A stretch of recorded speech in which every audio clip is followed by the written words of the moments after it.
প্রতিপালিত, নিজে তিনি সব সময় ব্রহ্ম উপাসক।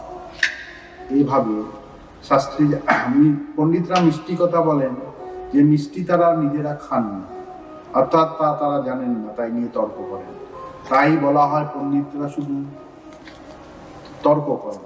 কিন্তু ব্রহ্ম অনুভূতি লাভ করা যায় কিভাবে,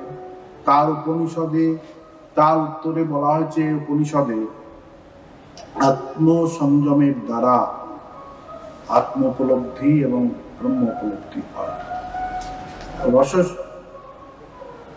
রসবৈষ, ভগবান কৃষ্ণ উপনিষদের বেদের যে রসবৈষ আছে সেই রস প্রধান, তাকে যারা অনুশীলন করেন তারা বলেন আত্ম উপলব্ধির একমাত্র পথ, কলিযুগে সহজ সরল পথ ভক্তিযোগ।